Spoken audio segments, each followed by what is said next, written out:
Lantas apa saja yang perlu dipersiapkan untuk menjadi wirausaha yang handal dan apa upaya pemerintah mengejar ketertinggalan dengan negara lain dan segera mencetak ribuan wirausaha baru? Kita akan membahasnya bersama tim ahli Menko Perekonomian sekaligus Wakil Ketua Pokja Pemilihan Kewirausahaan Kreatif Kemenko Perekonomian, Bapak Roy Darmawan. Selamat pagi Pak Roy.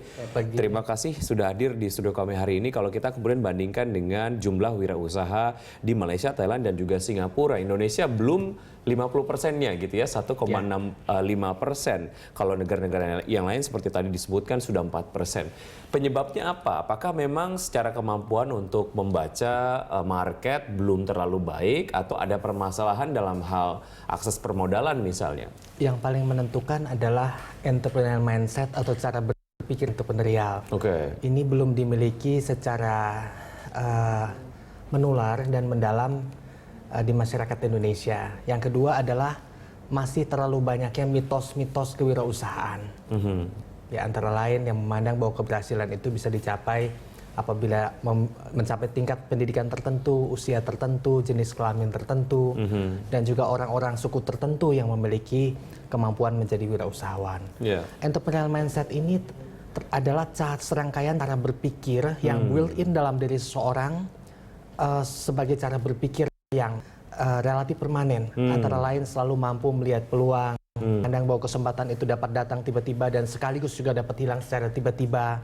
Kemudian selalu mampu melihat sesuatu secara positif, mampu mengubah tantangan menjadi peluang, dan juga mampu mengubah apa yang buruk menjadi hal yang peluang. Ketika dia jatuh 2 kali bisa bangkit 10 kali dan sejenis rangkaian faktor-faktor yang disebut sebagai entrepreneurial mindset. Yang memikirkan konsep terus kemudian tidak merealisasikan konsepnya itu juga mungkin jadi salah satu kendala gitu ya dalam hal bagaimana akhirnya seseorang bisa belum menjadi wirausaha. Mengubah visi menjadi aksi lainnya.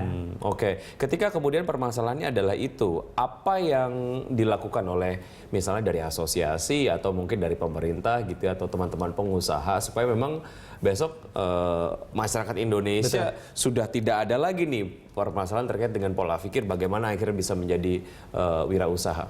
Hal penting adalah pada tahap penumbuhan dan pembenihan wirausaha. Dan ini dilakukan dengan menularkan spirit entrepreneurial, menularkan semangat kegigihan, membangun optimisme, membangun masyarakat yang memiliki visi serta cara pandang ke depan. Ditularkan di kalangan generasi muda, pelajar, pemuda, perempuan, dan kalangan perguruan tinggi. Jadi itu sudah dimulai gitu ya, gerakan untuk merubah pola pikir tersebut. Nasional yang dicanangkan oleh Bapak Presiden Republik Indonesia pada tanggal 2 Februari tahun 2011. Itu gaung itu semakin membulatkan tekad dan komitmen serta strategi lintas kementerian bahwa kewirausahaan ini perlu ditumbuhkan dan perlu dimulai dengan membangun cara berpikir. Dari semenjak program itu dilaksanakan sampai dengan hari ini, growth-nya sudah berasa belum Pak Roy? Secara kuantitas sudah, tetapi ketika kita berbicara bahwa kita menyesuaikannya dan membandingkannya dengan negara-negara lain, termasuk negara maju yang dengan percepatan penumbuhan kewirausahaan yang luar biasa tinggi, antara lain negara tetangga kita Malaysia, di mana setiap lini kewirausahaan disesuaikan dengan perbankan ataupun akses permodalan yang sesuai, bank apa yang melayani segmen apa, dan kemudian dengan program One Assam Malaysia, tingkat percepatan pertumbuhan termasuk di kampus-kampus yang ada di Malaysia saat ini masih lebih tinggi daripada yang ada di Indonesia. Secara kuantitas memang ada perubahan dan saya juga kemudian melihat ketika ada event-event exposure terhadap teman-teman small medium enterprises, semua memang ada yang baru gitu ya, cuman kok kayaknya nggak bertahan lama. Kenapa ini? Apakah memang pola manajerialnya perlu dibina atau apa?